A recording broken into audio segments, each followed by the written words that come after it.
In a quiet residential neighborhood slightly removed from the hustle and bustle of New York, there stands an old-fashioned two-story house.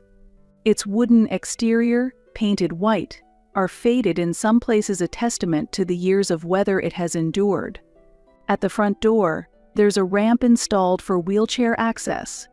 In this house, I, Julia Brown, lived peacefully with my mother-in-law Dolly, at least until one fateful day.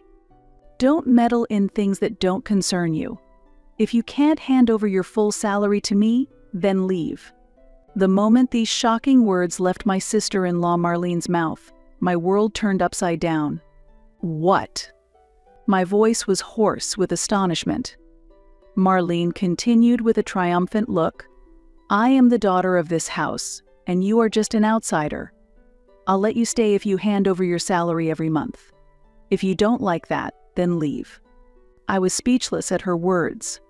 For 10 years, I had devotedly cared for my mother-in-law day and night, and it was outrageous that my sister-in-law, who did nothing but play around, would say such things to me.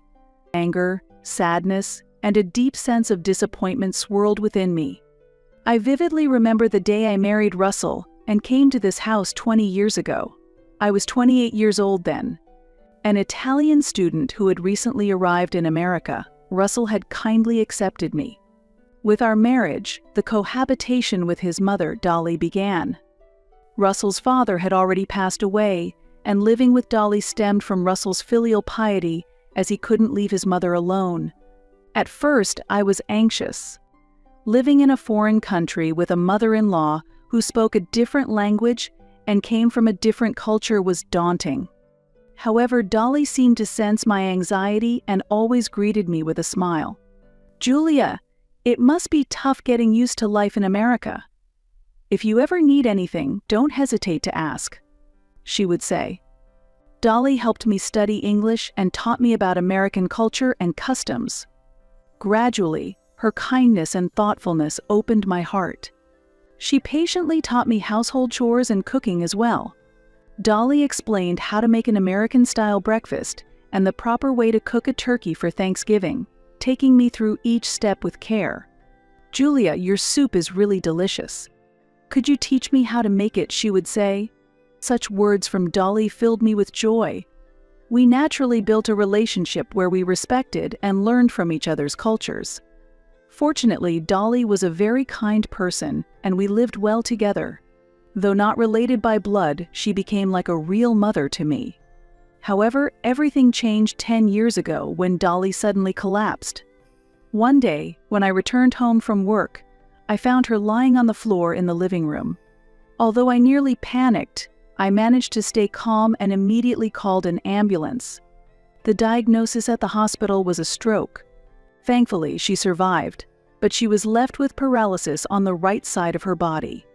As the doctor explained the need for long-term rehabilitation and daily assistance, my mind went blank.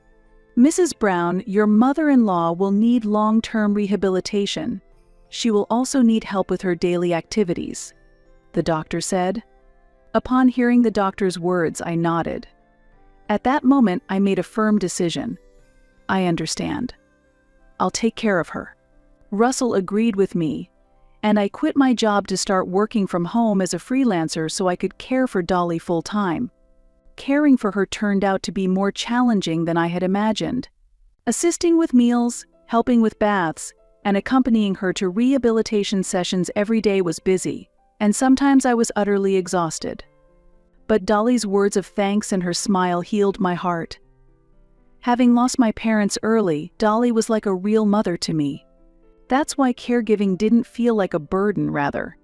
I viewed it as an opportunity to give back. 3 years ago, our family faced another trial. It was a chilly, rainy day. As I was preparing breakfast like usual, the phone rang abruptly. It was the police. "Mrs. Brown, I'm sorry to inform you. Your husband has been involved in a traffic accident." The moment I heard those words, it felt as if my world had stopped. I rushed to the hospital, but the news waiting for me was the worst possible. Russell had died at the scene of the accident. The suddenness of it all made it impossible for me to accept reality. Overwhelmed by grief and despair, I couldn't stop crying for days. Dolly, too, was struck silent by the shock of losing her only son. Although her body was disabled, her mind was sharp. However, since the incident, she spent her days in a wheelchair, staring blankly out the window. I suppressed my own grief and devoted myself to caring for Dolly. I encouraged her to eat, talked to her, and did everything I could to help her regain some energy. I was determined to prevent her from deteriorating further, possibly into dementia. Dolly, it's sunny today. Would you like to go outside for some fresh air? I would suggest, and sometimes I'd take her out to the garden. We would sit on the garden bench, watching the roses that Russell had cherished, and spend quiet moments together. Occasionally we would reminisce about Russell, shedding tears together. When Russell was little, he used to play in this garden a lot. He would climb that tree and shout, "Mom, watch me." Dolly's voice trembled, but gradually light returned to her eyes. I also shared memories of my husband. Just after we got married, Russell and I spread out a picnic set in this garden, drank wine under the stars, and he told me, "Julia, I am so happy to have met you." Through these conversations, we gradually began to heal. Sharing our grief and supporting each other, we forged new bonds. For me, it was simple, nothing changed in our relationship. I would continue to live here and take care of Dolly as I had always done. But our peaceful days were about to be disrupted by a new turmoil. One day, there was an unexpected visitor. The doorbell rang, and when I opened the door, there stood Marlene. She is my late husband's sister and my sister-in-law. Long time no see, Julia. Can I stay for a bit? There was a forcefulness in Marlene's voice. I hesitated for a moment, but thought there was no reason to refuse, as she was family, so I invited her into the house. However, I had no idea that this decision would greatly change our lives. Marlene was exactly as my husband used to describe her, with a wry smile, saying, "She's much younger and has always been spoiled." Indeed, whenever she came back for New Year's or other occasions, she was very selfish and acted like a queen. Her selfishness was unbearable. Not only did she not help with caregiving, she also did none of the cooking or chores, yet ate and drank as much as she liked without cleaning up. She would get drunk, sometimes hurling insults. It was futile to expect a word of thanks from her. Her usual behavior was beyond common sense. Knowing that I was busy with caregiving, she would suddenly drop off her child and go out to have fun. When she finally came to pick up her child, she would take home the food I had prepared without asking. Even though it was her parents' home, I thought she was taking too much liberty. One day, I gathered the courage to speak up to Marlene. "Marlene, I think it would be nice if we could all cooperate and live together. Could you help out a bit?" However, her response was unexpected. "What? You, who can't even have children, are just a useless freeloader, so you should be doing all the housework to be useful? It's sad for Mom, who wanted grandchildren. That's why I bring my kids over." I was left speechless by her words. I couldn't believe that she could say such cruel things to me, knowing that I had desperately wanted children but couldn't have any. It was unbelievable that she was that gentle Dolly's daughter. I realized that it was useless to say anything to her, so I decided not to respond anymore. We didn't meet very often, and I thought it would be better if I just endured it. While I wished to live peacefully, Marlene's visits became more and more frequent.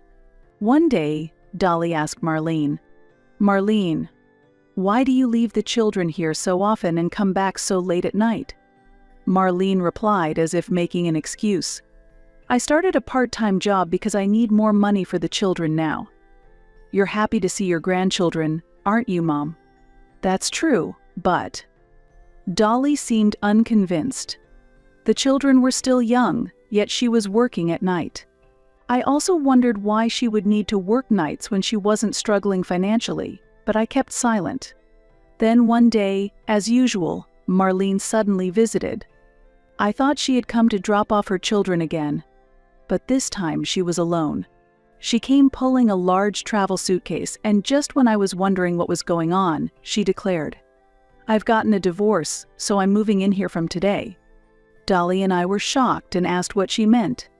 Marlene, looking almost tearful, turned to Dolly and began, "Mom, the truth is, I've been suffering from domestic violence from my husband for a long time. I couldn't stand it anymore, so I decided to get a divorce." Dolly's face turned pale upon hearing these words. I was so surprised that I lost my words too. Marlene continued, "I wanted to bring the kids too, but my husband wouldn't allow it. He only agreed to the divorce on the condition that I leave the house alone." I was confused. I had met Marlene's husband a few times before, and he seemed calm and kind, not at all like someone who would commit violence. In fact, I had seen Marlene frequently yelling at her husband and children unreasonably.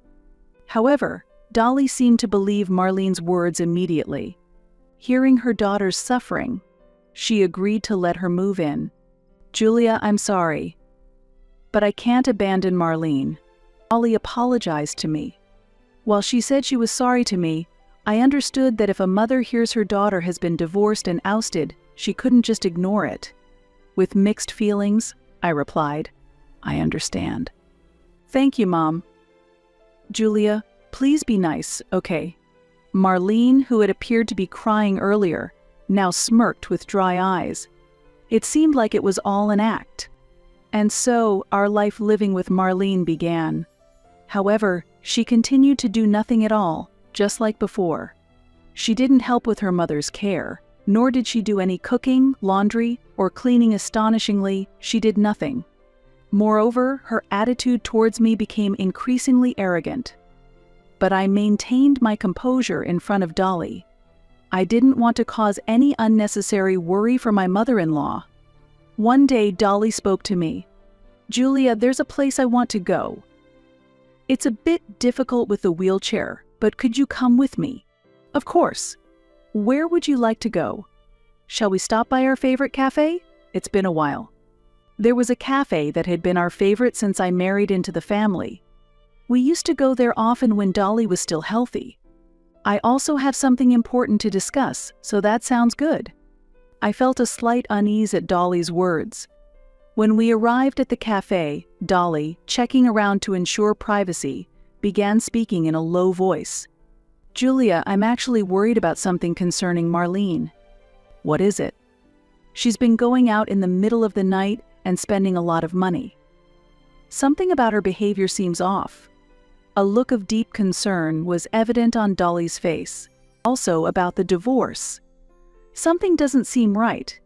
I want to contact Marlene's ex-husband, but it's difficult for me." I was surprised by my mother-in-law's words. Dolly wasn't completely convinced by Marlene's story. "I understand.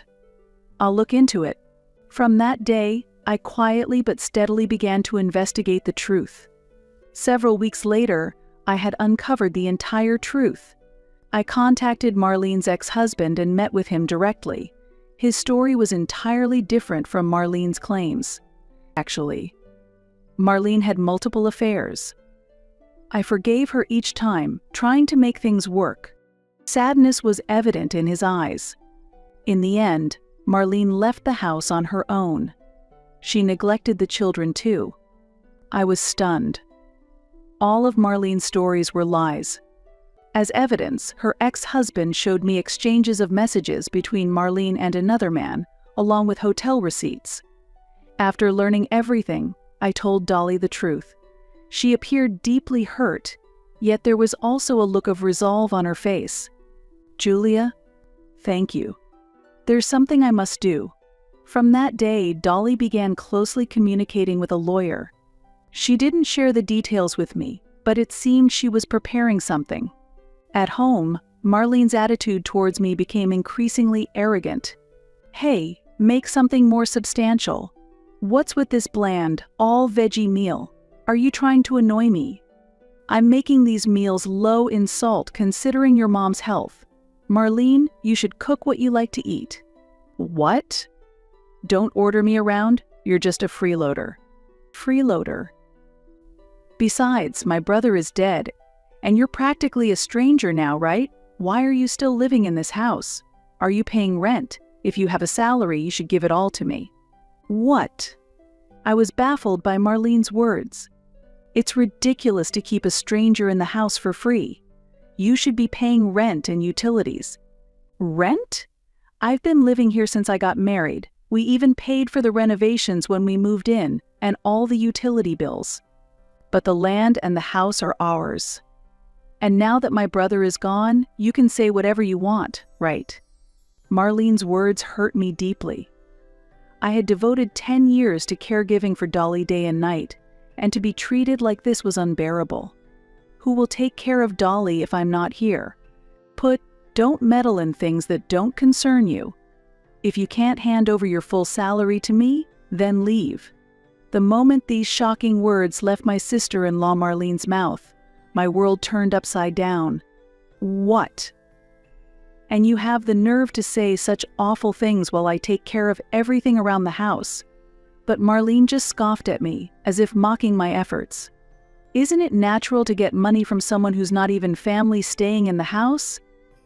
It's ridiculous how you act as if you're doing me a favor. You must really be after the inheritance. I understand. If that's how you feel, I'll leave. I couldn't believe that Marlene, who had no intention of taking care of her own mother, was serious, so I immediately called a nursing home. And so it was decided that Dolly would move into a nursing home as I moved out. Afterward, Dolly's health seemed to decline. I visited her every day, cherishing the time I could spend with her, though we were apart. I'm so sorry, Julia. I can't believe she kicked you out. I tried to tell her to reconsider, but she wouldn't listen. Dolly, don't worry about it. Just call me if you need anything. But the end came suddenly. One day, I received a call that Dolly had a seizure due to her chronic condition. I rushed to the facility, but Marlene was nowhere to be seen. Dolly. Hang in there. I called out desperately. Dolly grasped my hand and spoke in a feeble voice. Julia. You really were. A good daughter. Dolly, don't talk like that. We still have time to spend together. Tears overflowed from my eyes. It's okay. Everything is prepared. I believe in you. With those words, Dolly quietly closed her eyes. Despite the doctor's best efforts, Dolly passed away. I regretted not being able to say a proper goodbye or express enough gratitude to her. I couldn't stop crying. A few days after Dolly's funeral, all the relatives gathered at the house where only Marlene now lived.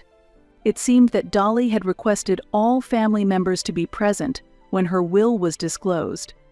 The lawyer Dolly had hired surveyed the room and began to explain. Before I read the will, at the deceased's request, she left a recorded message in her own voice. Please listen. Dolly's voice began to play, and everyone listened intently to her words. Thank you all for gathering here. I appreciate the relationships we shared during my life. I will now speak about the distribution of my estate. While it's not a vast amount, I requested your presence to avoid any trouble. First, to my daughter Marlene, I leave $100,000. Although she did not contribute at all to caring for her parents, she has young children and has gone through a divorce. I hope she uses this for the children's needs and as alimony, so I leave her only the statutory portion. Marlene gasped in astonishment. What? Statutory portion? It's not everything. Whispers spread among the relatives. Marlene is divorced? She hasn't shown her face at family gatherings for years. Alimony? Aren't the kids with her? Wasn't Julia, Russell's wife, the one who cared for Dolly all by herself? Marlene, faced with the stares of all her relatives, turned red and trembled with clenched fists. The atmosphere was charged as the family digested the revelations of Dolly's final wishes and Marlene's true character. Dolly's voice continued. Those of you hearing about Marlene's divorce for the first time might be surprised. The cause was her infidelity. It would be one thing if she were neglecting my care to focus on her family, but she was neither looking after her children nor faithful, choosing to spend her time with her lover instead. Her husband caught her and divorced her, and she lost custody of the children. I truly do not want to leave Marlene a single penny, but knowing her, she would claim her rights. To avoid any trouble for the other heirs, I will leave her only half of the statutory share. I hope she uses it to properly pay off her marital obligations, and that the remainder is used for the benefit of her children. There were gasps of surprise from the relatives, and Marlene's complexion changed. "Julia, thank you for coming into our family and for all your dedication over the years. I loved everything about you. It must have been so hard for you when Russell passed away so young, yet you bravely stood by me and cared for me in our home." Tears streamed down my face. To Julia, I bequeath the same amount of $100,000, as well as our home and land. You are free to sell or rent the house, but I would be delighted if you remember the days we spent together there. Dolly, I only heard about the contents of the will just now. I calmly responded. Moreover, Dolly knew about your divorce. She heard it directly from your ex-husband. Marlene's face turned pale. I continued. Your husband repeatedly tried to mend things for the sake of the children, despite your continuous affairs. Though your kind-hearted husband had no intention of demanding alimony, Dolly suggested that he should. The relatives' glances at Marlene were filled with disdain. Finally, I said, "Also, it seems like you're upset about the inheritance I'm receiving, but you should know that I was legally adopted by Dolly. Legally, I am as much her child as you are."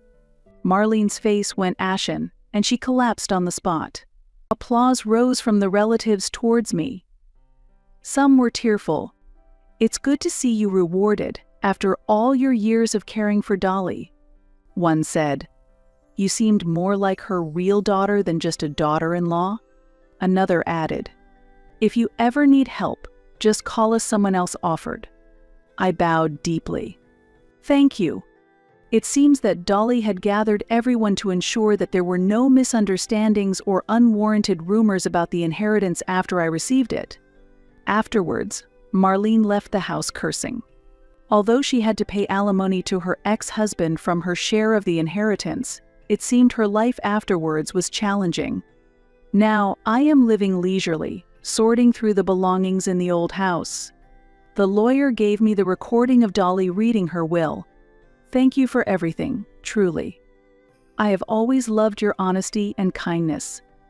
Just recalling Dolly's words brings tears to my eyes. I wonder if I was able to express my gratitude to her adequately. Caring for her wasn't something I thought of as caregiving. It was just natural to be together all the time. I wonder if she knew how I felt. Perhaps the contents of the will were her way of answering. If I keep crying, I worry that my husband in heaven and Dolly would be concerned about me. All right, today I'll go to that cafe for the first time in a while, I declared aloud. Arriving at the cafe, a familiar scent enveloped me, bringing back memories of the days I spent here with Dolly. "Welcome," greeted a young waitress with a smile. "Is it just one today?" "Yes," I responded, and unexpectedly, tears welled up in my eyes. "Are you okay?" the waitress asked, looking concerned. "I'm sorry, I'm fine. I used to come here often with my mother-in-law. She has passed away now." "I see. It must be a place full of memories for you and your mother-in-law," she said with a gentle smile. "Yes, but it's my first time here alone." "I understand. But I'm sure she's happy that you came to this special place," she reassured me. Her words made me feel a bit more encouraged. "Thank you." "Yes, I'm sure you're right," I said with a smile, settling into my seat. As I looked out the window from my table, the warm spring sunshine felt comforting. A new season was beginning,